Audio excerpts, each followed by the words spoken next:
Do you want me to change the background? Yeah, show me options.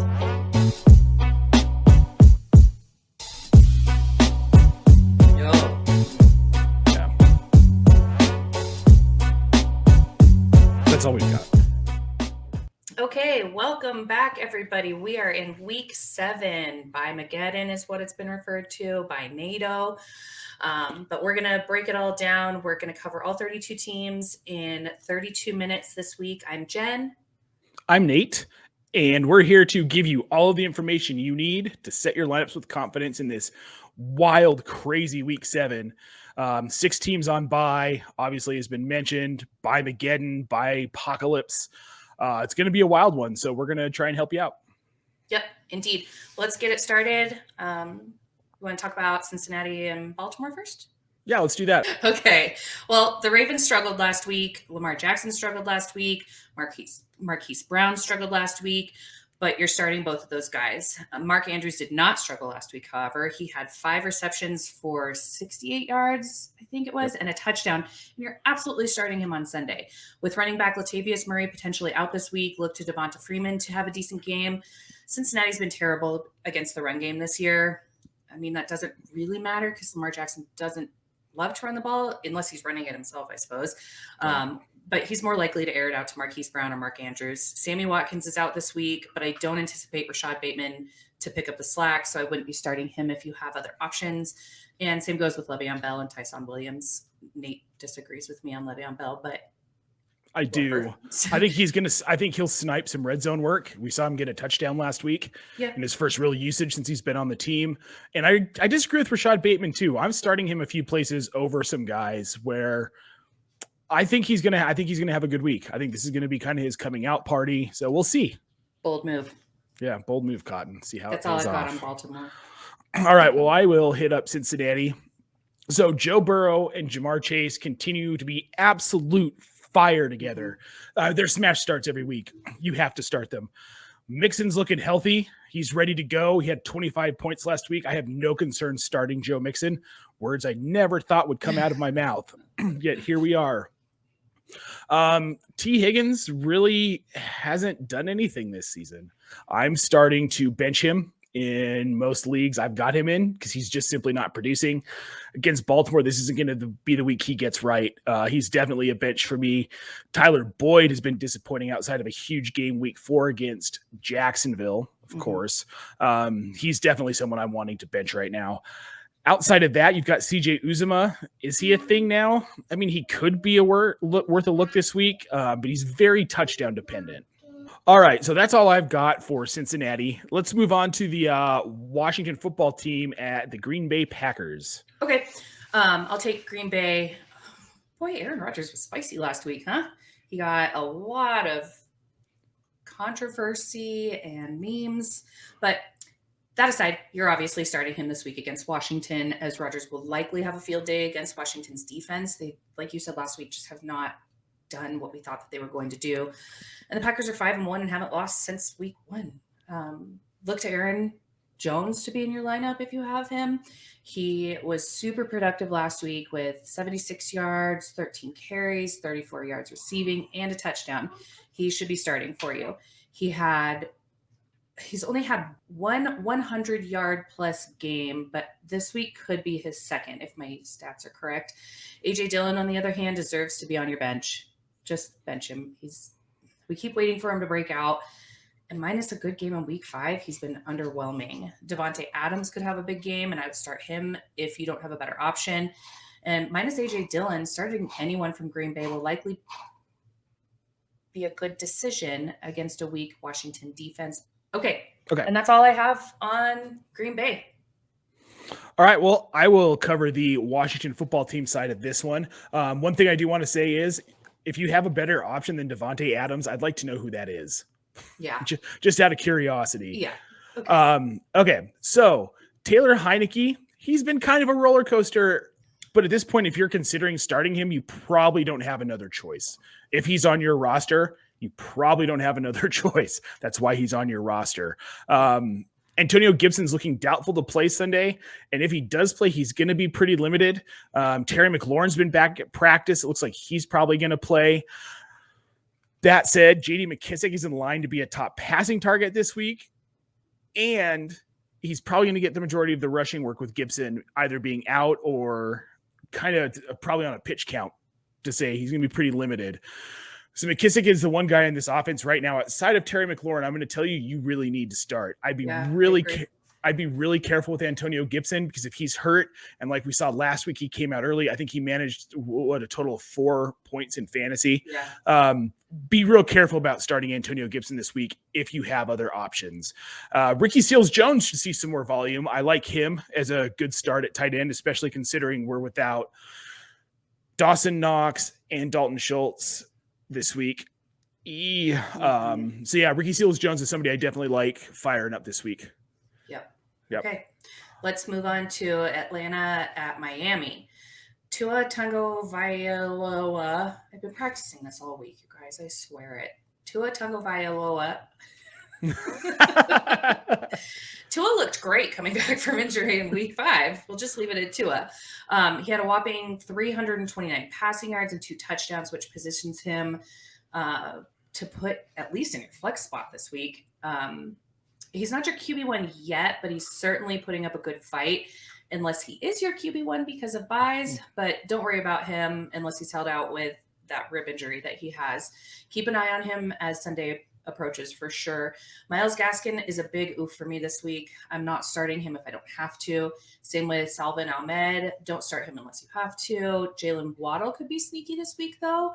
So you might want to start him if you have him, and you're starting Mike Gesicki if you have him, of course. This week doesn't look good against Atlanta, mostly because the Dolphins just got back from London and didn't opt for this week to be their bye week, as most teams do when they play a London game. But a few key players could help you out with your thin rosters, but the Dolphins just aren't really where you want to be looking for starters. Not this week. Though I will say I'm a big fan of Jalen Waddle this week and probably moving forward the rest of the season. All right, so let's start with the Atlanta side of this. You probably have to start Matt Ryan, but I would feel really good about it this week because this Miami defense is terrible. They lost to Jacksonville.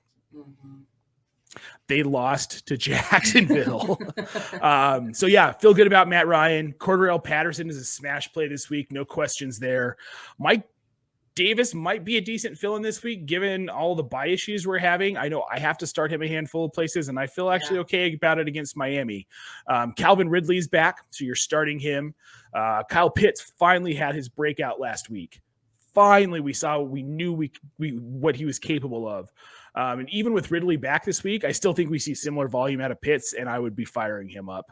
I have to start Olamide Zaccheaus this week.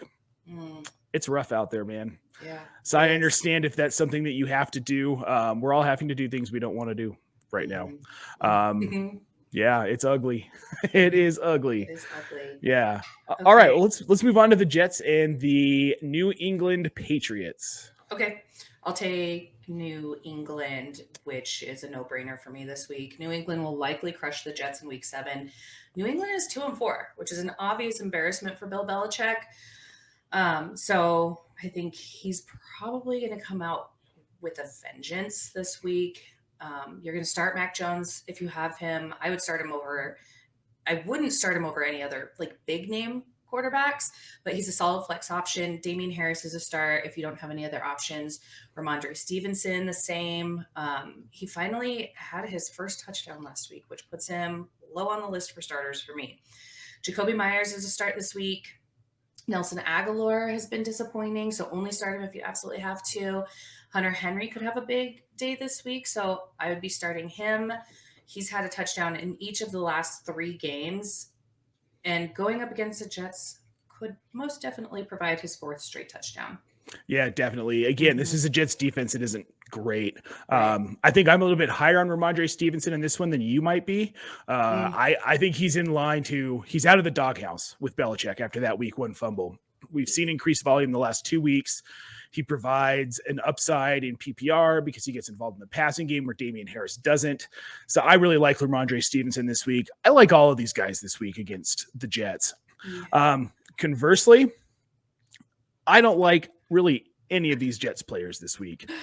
I mean, could Zach Wilson have a breakout game after New England handed one to Davis Mills? Probably not. In my opinion, Davis Mills is probably a better quarterback than Zach Wilson long-term. We'll see how that all shakes out. Michael Carter and Ty Johnson, you really can't trust them or that backfield. But again, with this crazy bye week, you might have to start one or both of these guys. Corey Davis, Jamison Crowder.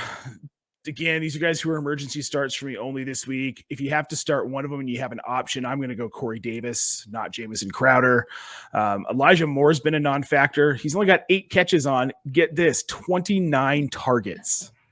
That's awful. It's awful. He hasn't even cracked 100 yards receiving on the entire season. Braxton Berrios, he had one good week. Is probably not going to happen again, especially not against New England.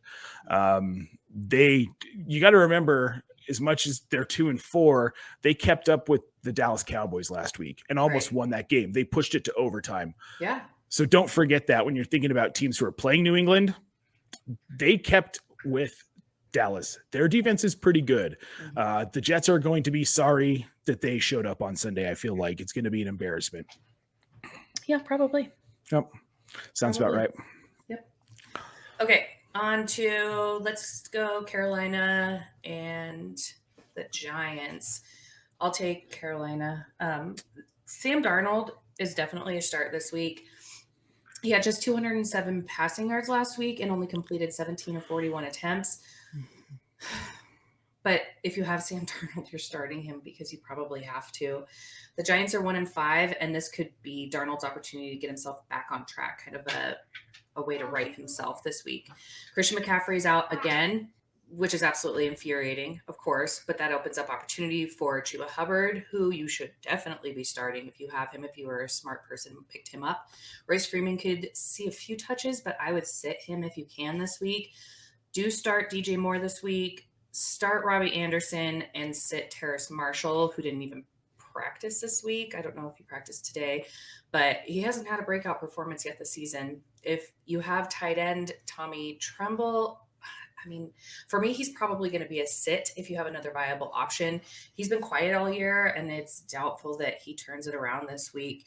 Keep an eye on him, though. He could be sneaky as the season progresses and has had two decent games, so we'll give him that. Yeah, they got rid of Dan Arnold. So I think that means they believe in Tremble, just kind of waiting to see it happen. Yeah. Again, I think you're right. I don't think this is necessarily the week, but you never know. I mean, it's a guessing game. Yep, exactly. Okay, so let's talk about the New York Giants. So Daniel Jones is starting this week, which means you probably have to start him because by NATO.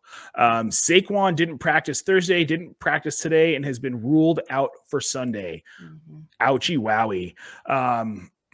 Devontae Booker will be a disappointment this week. Again, you guys, like I said last week, this isn't a dude who can put up big numbers consistently. And against Carolina's defense this week, no. You don't want that. Kadarius Toney is also out, which is a big bummer. Huge bummer. Kenny Golladay is questionable, but it looks like he's unlikely to play. Even that said, I still wouldn't start Darius Slayton this week, but I could justify Sterling Shepard. This is a situation where somebody's got to get targets. Evan Ingram is getting red zone targets. He's a nice flex play if you need to roll him out and just pray for a touchdown. That's all you can do. I mean, outside of that, I don't think there's much else to talk about with the Giants. Okay, heading on over to Kansas City and Tennessee.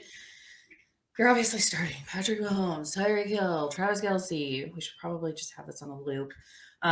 Hill and Kelce are both questionable, but should start this week against Tennessee. Still early to tell, but they were both full participants in practice from what I read today. So they're both on track to play. Okay, good. Daryl Williams is a start as well. He had a great performance in week 6, despite projections that he would be like average. He rushed for 62 yards, had 27 receiving yards, and 2 touchdowns. So that was fun for anybody who has him. He's a better running back than CEH, folks. Yeah, he is. We've obviously been CEH haters from the beginning, and not haters, just non-believers, as much as other people do. So yeah, that was fun to watch. The Titans defense is terrible, so all receivers and rushers should have a field day on Sunday, with the exception of Jerick McKinnon. Don't start him. Oh, and don't start Josh Gordon. Don't. I don't even know. Yeah, I don't even know what he's doing here. Anyways, they're probably not going to use him much, is the moral of the story here. And I would say only start Mecole Hardman if you absolutely have to. Yeah, everybody keeps waiting for Mecole Hardman to do something, and he had one big week.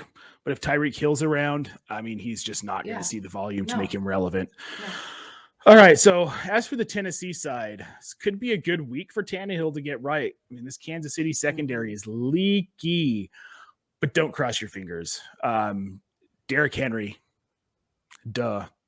he's a beast. He's on pace to break the single season NFL rushing record again. So Julio has been limited in practice most of the week, but he was actually good to go today. AJ Brown has been out with food poisoning at practice. He tweeted that he'd lost 8 pounds being sick. I'm Chipotle, which is so sad. So sad. But they have a history there. Yes, they do.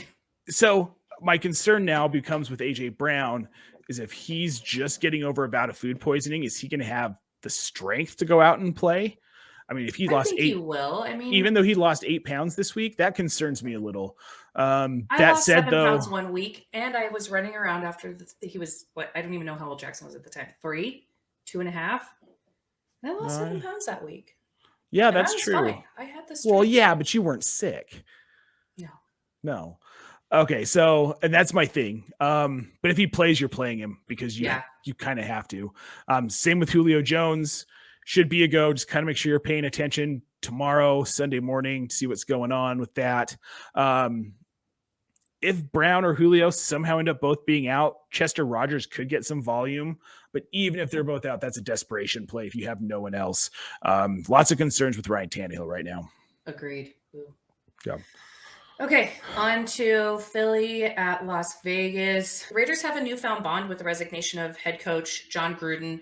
The team bonded together last week to beat the Broncos, which was very sad for us to watch. But that said, Derek Carr has continued to prove his leadership abilities, and you'll absolutely be starting him this week against Philly. Obviously, starting Darren Waller and Josh Jacobs. Kenyon Drake isn't a terrible start if you need him, but I'd throw caution to the wind with him. I mean, you just don't know with him. Everything is a tad in the air with an interim head coach, but their defense is solid, and the newly formed brotherhood, I think, has really banded all of them together. The departure of John Gruden could quickly rocket the Raiders into divisional leaders. I don't want to say that, but I have to. I don't think you're wrong. I think with Kenyon Drake, too, that was a Mike Mayock signing, the GM, and Gruden didn't like it, and Gruden didn't want to use him. But Mike Mayock's kind of in charge of this team right now without Gruden. So I think we're going to see guys like Kenyon Drake get more usage, Brian Edwards get more targets. And I think that's going to be really good for this offense. And as much as it pains me to say, without Gruden, I think they're a better team, honestly. Yes. Yeah. He was holding him back.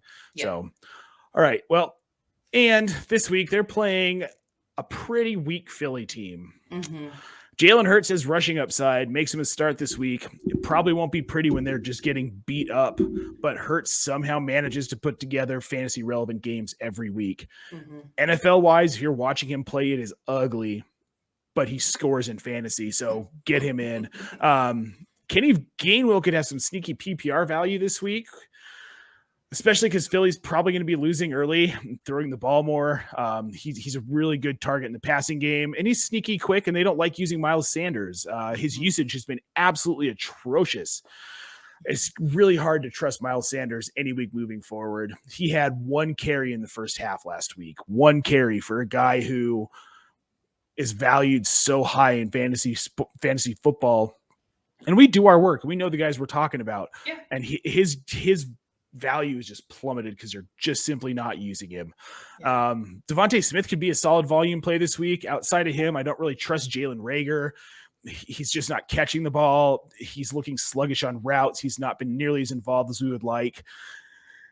And Zach Ertz is gone. He has been traded to the Arizona Cardinals. Dallas Goedert is back this week. Fire him up. He is a great play at tight end this week. Yep. I agree. Okay. All right.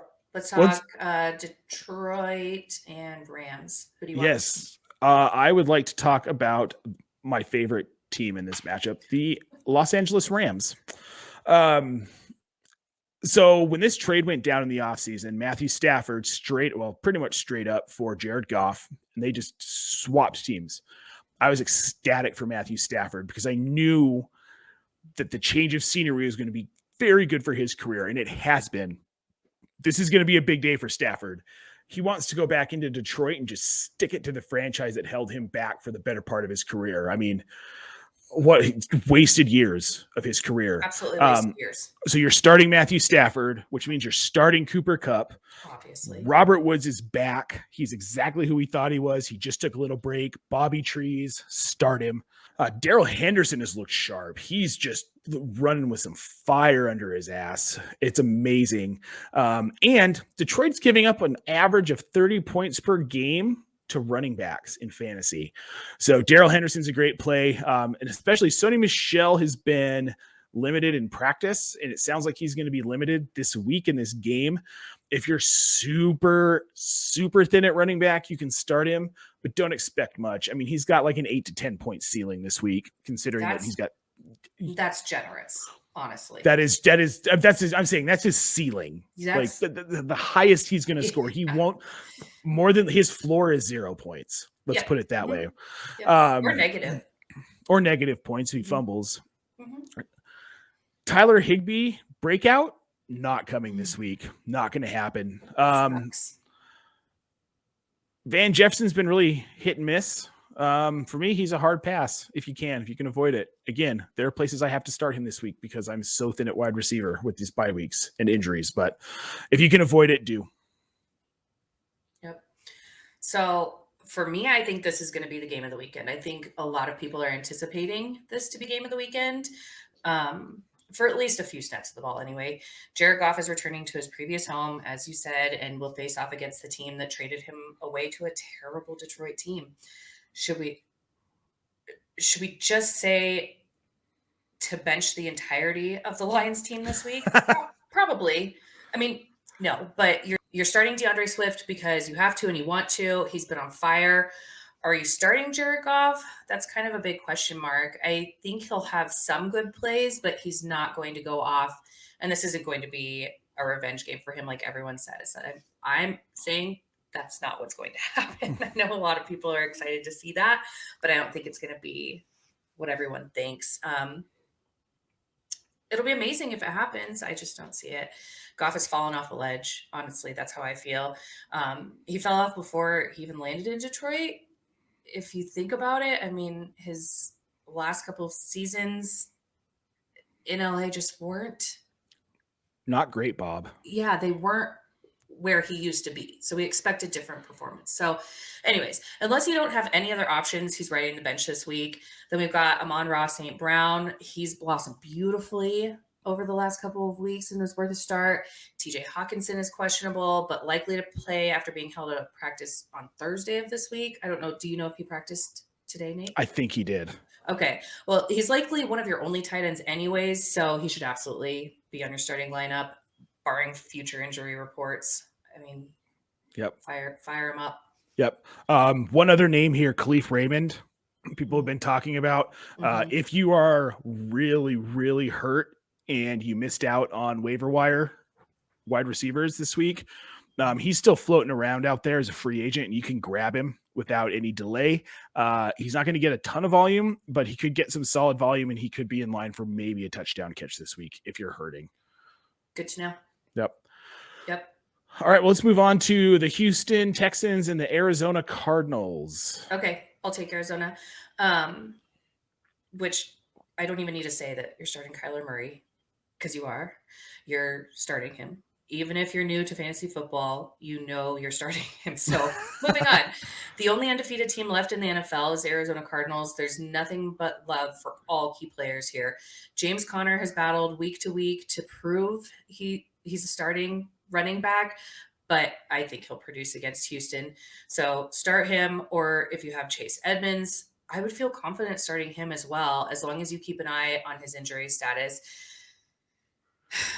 He has a bum shoulder, but if he's up to the task on Sunday, he'll get you some points. DeAndre Hopkins has been a question mark on and off this season, but this isn't the week to bench him. He's a starter, no doubt.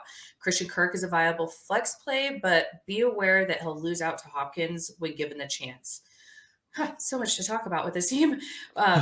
We might need 16 of our 32 minutes just to talk about them. Right. But let's cut it short. AJ Green, start. Zach Ertz, the newest member of the Cardinals, as Nate mentioned before. You're starting him. Rondale Moore, start him if you have to. And I think that's it. The end. Yep. I mean, really against Houston, you're starting all of your guys. Yeah. Houston's one of those teams where this is a matchup. Every week when you see a team is playing Houston, you find the players you have on that team and you start them. Yep. Mm-hmm. Yep. So, and this week for Houston, on the opposite side, when teams are playing Arizona, I'm kind of shying away from the guys going up against Arizona because their defense has been stellar. Yeah. It's hard to want any part of the Houston side of this game. The running backs are an all-around no. You get Mark Ingram, David Johnson, Phillip Lindsay. You don't want to start any of those guys. Brandon Cooks is a play because he's a sole reliable target here. I think we can all agree that Chris Moore was a flash in the pan. We're not going to see a massive breakout game like that from him again. That was probably his one. Davis Mills is a big no. And it looks like Tyrod Taylor might be coming back next week. So there could be a little bit of hope for this Houston offense, just not this week. Yeah. Okay. Chicago, Tampa Bay. We're running out of time. Yep. All right. So this is going to be a rough week in Chicago, which is the team I will be talking about this week. The Tampa Bay defense does give up points to receivers. So Darnell Mooney and Allen Robinson are dart throw plays hoping for a touchdown. But it's hard to hope for passing volume in this offense with Justin Fields. No Williams, no Darian Williams. Again, he's still on the COVID list. So fire up Khalil Herbert. He will see volume in the run game. As long as Fields. Yep. I wouldn't start Justin Fields unless you have to, but if you have him rostered, you probably do have to start him. I went into this also. I was going to say don't start Cole Kmet. Jimmy Graham is out. He was put on the COVID reserve list after a positive test today. Cole Kmet could see some increased volume with Jimmy Graham out. His volume, he's still been the leading tight end on that team, but now you've lost that second tight end option. Kmet's not a bad dart throw this week. Okay. So Tom Brady, obvious start. We do not need to keep saying that, but we won't discriminate against any levels of fantasy football knowledge. So we'll continue to say it for any newbies out there. Leonard Fournette, also a start. He's been such a welcome surprise for a lot of managers because he's been performing so well. And I think he'll continue to produce barring injury. Ronald Jones, also a start. If you don't have Fournette, the handcuff with Fournette, he's not going to give you a ton of points, but he'll save you in a pinch if you don't have any other options this week. Giovanni Bernard isn't going to do much for you, so he's likely a sit. Although, looking back, he has had 2 putrid weeks, then an explosion, then 1 terrible week, followed by an acceptable week, then basically nothing. So he might be in for something this week. It's hard to say. The Bucs might surprise us and use him for more this week. We don't know. Yep. Start him with caution, though. Mike Evans is a start. Antonio Brown is a start. He's out. Antonio Brown is out. Oh, Just came out. Okay, he's out. Don't start him, guys. Pull him out of your Gronkowski's also been ruled out of this game. Dang it. Dude, this is a bad week for these injuries. But I haven't. Well, something changes. Start Gronk and Baby. So real quick in this matchup, something I saw earlier today. I want to credit Jeff Bell for whom J Bell tolls on Twitter with this. An interesting stat I saw. So Tampa Bay runs 11 personnel, which is 3 wide receiver sets. I think like 73% of the time, more than anybody else in the league. Their third receiver is down this week. What that means is Tyler Johnson is a great late week addition for your rosters because he's going to see volume. He saw volume last season before Antonio Brown really got rolling with the team. Once Brown came in, you lost Ty Johnson. This week, you can get him in your lineups, and he's probably not going to cost you anything to roster. Okay, go. Indy, San Francisco. Yes. Okay. So I'll hit the Indy side of this one. Wentz has been efficient. You can't argue that, really. He's got a pretty solid floor with some upside against San Francisco, who is still banged up. Outside of him, T.Y. Hilton has about a 50-50 chance to start. Don't bank on much if he does. With that neck injury, it just really concerns me that he's going to be able to stay on the field, because if he gets hit wrong, it's just going to tweak it. Michael Pittman's going to see volume this week. Might not snag a touchdown, might have a somewhat low ceiling, but you're going to have to go with him this week. If he does grab a touchdown, to the moon with Pittman. Mo Alley Cox, very touchdown dependent, but he's been getting looks in the red zone. He's not a terrible play. And now for Jonathan Taylor. When he gets carries, he is electric. The concern here is going to be usage. You're starting him regardless, so let's just hope for the best with JT. Okay. San Francisco will see the return of an injury-prone Jimmy Garoppolo this week. He's still questionable, but we've been told he'll be starting on Sunday. Who else has been burned by Jimmy G? Me. Yep. Me too. I guess I just want him to be good so badly that I'm blinded by how terrible he's been since he left the Patriots. I mean, not that he did much there either, but start him if you need to, but sit him if you have anyone else to play. He's coming off injury and isn't what we all wanted him to be. I'll leave the poster of him on my ceiling, but I'm not starting him if I don't have to. That said, Elijah Mitchell could have a big game this week. Garoppolo could lean on him, even though he has a tendency to lob the ball rather than run the ball. Could be his Belichick upbringing. Who knows? I don't know. But Mitchell is a deep dive and should only be started if necessary. Trey Sermon, I would sit him. Brandon Ayuk, sit if you can afford it. Let's see. Deebo Samuel, start him for sure.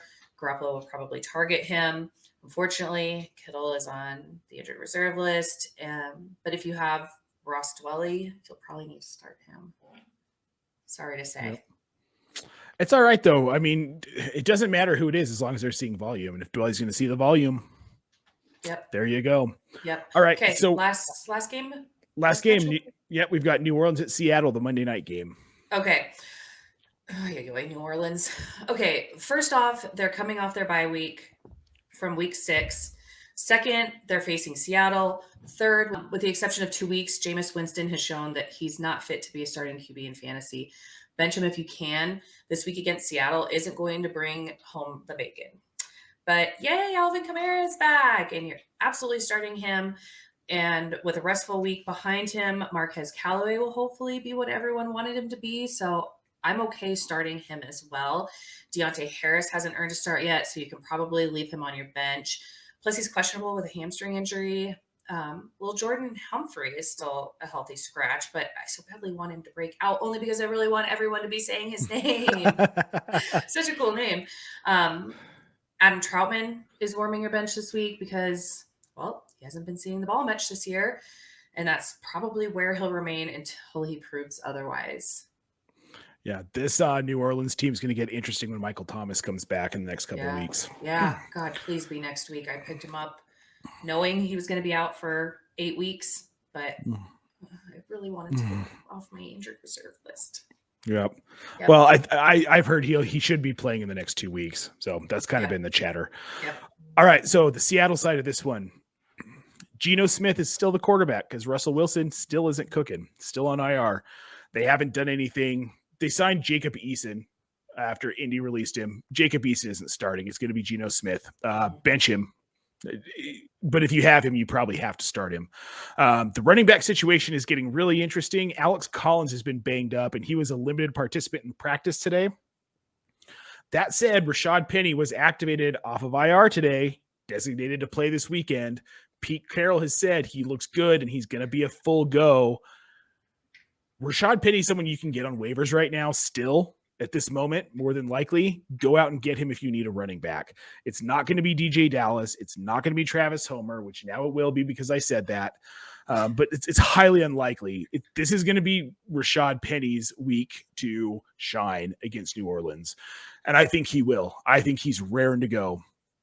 Outside of that, with Geno Smith being the quarterback, I mean, DK Metcalf provides a big target with solid hands. He's probably a play. Tyler Lockett, everything points to him having a terrible game, and that's usually when he has massive, massive games. Mm-hmm. So I'm going to say start Tyler Lockett this week, even though it goes against conventional wisdom. I think it's a great play. Outside of that, there's really nothing in this offense you really want to be starting. Yeah, sadly. Yeah, with Chris Carson on IR, man, that, Yep. Okay, I think that does it for us. We probably should have started the show by telling you that we're recording on a Friday instead of a Saturday like usual. So every time we say today, it makes sense that it's Friday, but whatever. Anyways, Nate, carry us out. Thanks, everybody, for listening. We appreciate all 2 listeners we've got. Yeah, we appreciate both of you. Yeah. So thanks for tuning in. Make sure you're following us on Twitter, TikTok, and Instagram at 32 and 32FF. Make sure you like and subscribe on YouTube and find us on your favorite podcast platform. We're out there.